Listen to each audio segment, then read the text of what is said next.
السلام عليكم ورحمة الله وبركاته. ازيكم يا اصحابي؟ عاملين ايه؟ يا رب دايما تكونوا بخير وفي احسن الاحوال.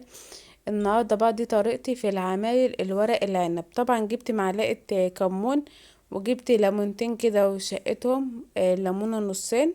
طبعا بجيب الورق العنب دوت من السوق، واجيب طبق كبير بلاستيك. وطبعا يبقى الورق العنب بيبقى كله جاي محطوط على بعضه. طبعا انا بمسكه احطه بقى في الطبق البلاستيك دوت بميه، وامسكه اغسله غسيل حلو من التراب. وبعد كده بمسكه واحده جنب في واحده فوق واحده كده، ارصه واحده فوق واحده كده وبعد كده زي ما انت شايفاني كده يكون الميه غلت. طبعا وهمسك الرصه برصتها كده وهنزل عليها بالميه، بحيث اما اللون بتاع الورق العنب يكون بدل ما لونه اخضر لونه داخل على لون صفار شويه كده.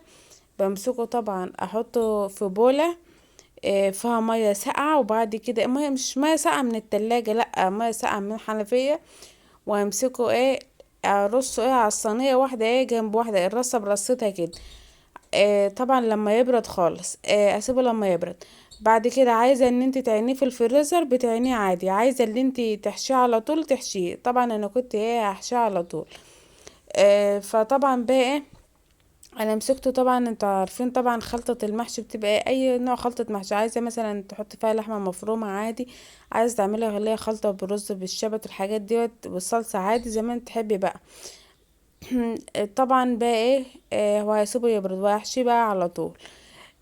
طبعا وانا بحشيه طبعا بعد ما اخلص حاشية، طبعا بجيب الليمونة برضو وبشقها مثلا آه، طرنشات الليمونة كده واحطها على وش حلة المحشي، بحيث اللي هي تديله المحشي بالذات الورق العنب بيبقى له يبقى بمزز شوية.